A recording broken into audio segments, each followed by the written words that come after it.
Hi friends, आज हम एक मोटिवेशन लेक्चर देने वाले हैं उन सभी फ्रेंड्स और स्टूडेंट्स के लिए जो नीट की प्रिपरेशन कर रहे हैं। उनके लिए एक मोटिवेशन लेक्चर है। क्या तुमने कभी सोचा है कि जब एक इंसान की आखिरी सांसें चल रही होती हैं तो उसके आसपास कौन होता है? उसकी फैमिली होती है, उसके कुछ दोस्त होते हैं और रिश्तेदारों में भी कुछ क्लोज रिलेटिव होते हैं। लेकिन एक ऐसा इंसान होता है जो कुछ टाइम पहले उससे मिला होता है, लेकिन उसको इस बात का जरा भी फर्क नहीं पड़ता कि तुम कौन हो, तुम किस जाति के हो, किस मजहब के हो, किस धर्म के हो, किस शहर से हो, किस गांव से हो, गोरे हो, काले हो, बच्चे हो, बूढ़े हो, आदमी हो, औरत हो। वो सिर्फ और सिर्फ आपका और आपके रिलेटिव का आपस में मिलने का टाइम बढ़ाने के लिए, तुम्हें नई जिंदगी देने के लिए अपनी पूरी टीम के साथ मेहनत कर रहा होता है, एफर्ट कर रहा होता है, एफर्ट लगा रहा होता है। ये वही इंसान होता है जिसने ऑपरेशन थिएटर के बाहर आकर यदि सॉरी बोल दिया तो समझो सारा खेल खत्म। ले सकते हो ऐसी जिम्मेदारी, बन सकते हो ऐसा एक बहादुर डॉक्टर जो कि अभी अभी ऑपरेशन थिएटर से बाहर निकला है और उसको इंफॉर्मेशन मिली कि एक इमरजेंसी है। एक डॉक्टर के लिए इमरजेंसी वर्ड का अर्थ होता है, उसके लिए इमरजेंसी का मतलब होता है सिर्फ और सिर्फ किसी की लाइफ। इमरजेंसी का मतलब सिर्फ और सिर्फ किसी की लाइफ। एक इंसान अपने आप को कितने विश्वास के साथ सौंप देता है खुद को डॉक्टर के सामने, सब चीजें कुर्बान कर देता है, क्योंकि मरीज जानता है कि डॉक्टर को नहीं बताऊंगा तो किसको बताऊंगा। और ये विश्वास आता है तुम्हारी नॉलेज से, तुम्हारे प्रोफेशन से। और ये दोनों नॉलेज और प्रोफेशन केवल और केवल किससे आते हैं? डेडिकेशन से। डेडिकेशन मजबूत रखो, कंटिन्यू एफर्ट करो, तुमको सक्सेस अवश्य मिलेगी। और डेडिकेशन के लिए तुम्हें क्या करना पड़ेगा? सेक्रीफाइस करना पड़ेगा, बलिदान करना पड़ेगा, कुछ जो बैड हैबिट है उनको त्यागना पड़ेगा, पढ़ाई करनी पड़ेगी, मेहनत करनी पड़ेगी, अपनी गलतियों से सीखना पड़ेगा।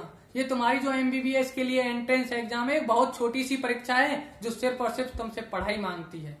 जब रियल में तुम डॉक्टर बन जाओगे तब हो सकता है तुम्हारी फैमिली में किसी का बर्थडे हो, किसी का शादी हो, वो डिले करना पड़े, क्योंकि हो सकता है उस टाइम कोई इमरजेंसी आ जाए। उस सेक्रीफाइस के सामने तुम्हारे आज एग्जाम वाला सेक्रीफाइस बहुत छोटा है। अभी तुमको केवल आलस छोड़ना है, बिना रुके लगातार केवल मेहनत करनी है, क्योंकि डॉक्टर की चैलेंजिंग लाइफ में अगर एक बार सर्जरी रूम में घुस गए तो सर्जरी कंप्लीट करने के बाद ही बाहर आना है। अधूरा नहीं छोड़ना है सर्जरी को। कभी सुना है कि डॉक्टर सर्जरी अधूरी छोड़ के बाहर आ गया? और अगर तुम ऐसा नहीं कर सकते तो मेरी ये गुजारिश है, ये नौकरी, ये प्रोफेशन जो तुम्हारी नीट की तैयारी है, ये करना छोड़ दो।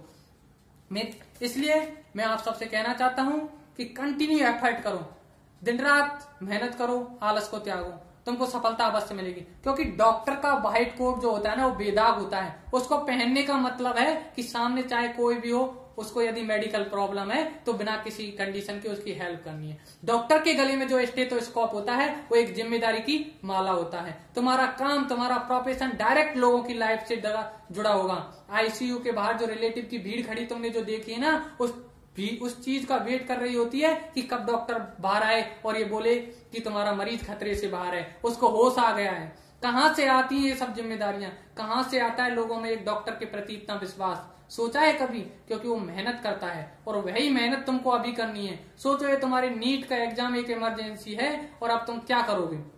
डॉक्टर हो ना तो चैलेंज स्वीकार करना सीखो, चैलेंज को बनाओ, अपना चैलेंज स्वीकार करोगे तभी तो कुछ होगा। अपनी खुद की एक टीम बनाओ। तुम्हारी टीम में 3 मेंबर होंगे। पहला तुम होगे, तुम्हारी प्लानिंग होगी, और 3rd नंबर पे होगे तुम्हारा कंटिन्यू हार्ड वर्क।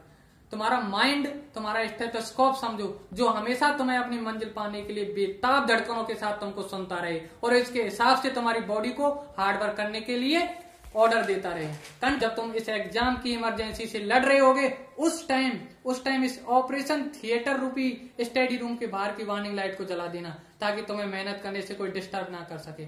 यहाँ तक कि तुम्हारी गंदी आदत है भी तुम्हें डिस्ट्रैक्ट ना कर पाए। और जी जान से किताब की हर एक लाइन को पढ़ना, क्योंकि तुम्हें क्या पता कौन सा केमिकल फॉर्मूला किसी की लाइफ बचा दे। और इस एग्जाम की इमरजेंसी में तुम्हारा जो ब्लड ग्रुप होना चाहिए वो जे होना चाहिए, जोश से भरा हुआ होना चाहिए। जब तक तुम इस एग्जाम को क्रैक ना कर दो तब तक ये जे ब्लड ग्रुप वाला, जोश वाला जो खून है तुम्हारी रगों में दौड़ता रहना चाहिए। और जब तक तुम्हारा मिशन कंप्लीट नहीं हो जाए तब तक तुम क्विट नहीं करना, लगातार मेहनत करते रहना। तुम्हें हर एक सेकंड पर एग्जाम के पेशेंट की हर एक सांस चल रही हो ऐसे मेहनत करनी है। इस तरह से तुम डेली कंटिन्यू एफर्ट लगाओ, स्टडी को एक इमरजेंसी की तरह लो। और सुनो, डॉक्टर बन रहे हो ना तुम, कभी भी चीजों को डिले मत करो, आलस ना करो। यकीन मानो तुम्हारा ऑपरेशन अवश्य सक्सेसफुल होगा। बड़े होकर एक नेक और अच्छे डॉक्टर बनो। क्योंकि दुनिया में एक ट्रस्ट बहुत कम है देखने को मिलता है, जो होता है डॉक्टर और मरीज के बीच।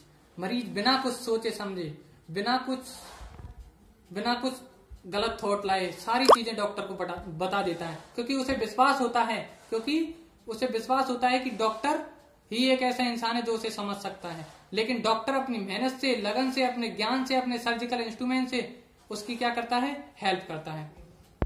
डॉक्टर बहुत बड़े बड़े ऑपरेशन करता है, ब्रेन सर्जरी कर देता है, प्लास्टिक सर्जरी कर देता है, हार्ट ट्रांसप्लांट कर देता है, और ना जाने कितने बड़े बड़े कॉम्प्लिकेटेड ऑपरेशन कर देता है। कौन है वो इंसान? ये सब एडवांस बायोटेक्नोलॉजी का ही तो कमाल है कि डॉक्टर आज इतने बड़े बड़े ऑपरेशन कर देता है। क्या है ये सब काम करने वाला कोई अलग से तो आता नहीं है, हम सब जैसे ही पैदा होता है। लेकिन उसकी मेहनत और हार्डवर्क की शुरुआत होती है कहां से? जो तुम कर रहे हो, नीट से उसकी शुरुआत हुई थी। उसने भी ऐसे ही मेहनत की थी, दिल लगा के, मन लगा के मेहनत की थी। तो आप भी मेहनत करें और ऐसे मेहनत करते रहें कि आपको सफलता अवश्य मिले। इस स्टूडेंट जो भी नीट की तैयारी कर रहे हैं, कंटिन्यू एफर्ट करें, गलत थिंकिंग ना लाएं, सफलता अवश्य मिलेगी। और ऐसे ही मेहनत करोगे तो सफलता अवश्य मिलेगी। Thank you for watching. जय भारत, जय हिंद।